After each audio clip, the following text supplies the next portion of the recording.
Back to the breakdown, the new format we have here, newscast in podcast form, where we can drill down a little deeper on some of these stories. Abigail Franklin joins us now, and she did a story that we talked about a little bit off the top about the homeless situation, housing for the unhoused in Norman, Abigail. Yeah, Kevin. So essentially what happened was a surprise visit happened from the state fire marshal, and that has led the shelter, to close their doors for the last several days.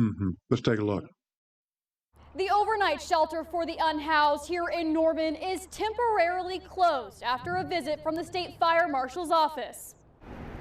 In their view, it was not suitable to continue allowing people to stay there. The emergency homeless shelter has 50 beds and is at capacity every night. The doors are now closed as city crews work to make repairs to bring the building back up to code after a surprise inspection from the state. The building is very old. There are issues with it that we've known about. Our fire marshal here locally regularly checks on that building. According to the Oklahoma State Fire Marshal's office, the inspection came after an anonymous complaint. Their inspection revealed electrical issues, not enough fire extinguishers, no fire alarms, no fire sprinkler system, and more. While repairs are made, the shelter doors will remain closed. Staff are really great.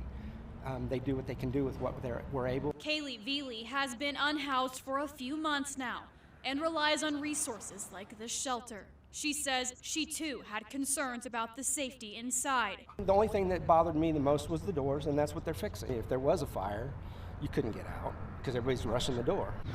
The city of Norman knew people needed a place to go. And it's just kind of baked into our DNA to step up and help when neighbors are in need. Luckily, First Presbyterian Church of Norman answered the call. We were able to provide meals every single night, snacks, water, drinks, air conditioning that worked, which is a huge thing in the middle of June, and just a comfortable, safe place for people to stay. In Norman, we are going to stay available for as long as our neighbors need us. Abigail Franklin, Oklahoma's News 4.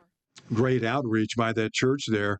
Abigail, first of all, who owns this building that is in such poor shape?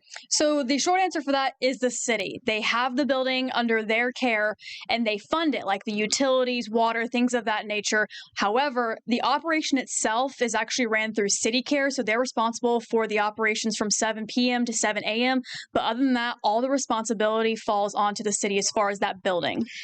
Okay, we talked about some of the things that need to be fixed. What all needs to be fixed up here before it can be used again? Yeah, absolutely. So like you just said, I talked about some of it, but the biggest things are they need to add fire alarms. Those are very important inside that building. Along with that fire sprinkler system, they actually don't have one at all. And then they need to add a few fire extinguishers. They have at least one from what I understand, but they need more. And then there's also electrical issues inside that building that need to be fixed. That's obviously a danger in many ways, especially a fire hazard. They need to add more exits. And then another thing, you heard the woman there, Kaylee, talk about the doors.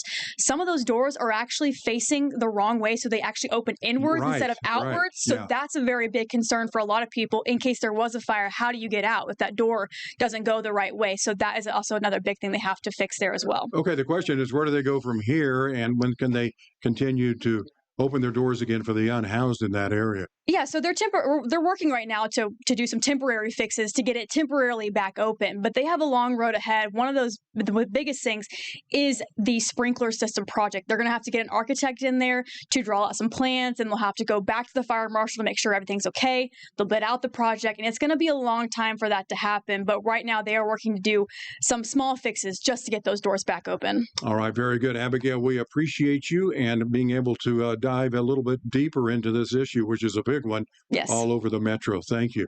We're going to take a break, and when we come back, we're going to have your latest weather.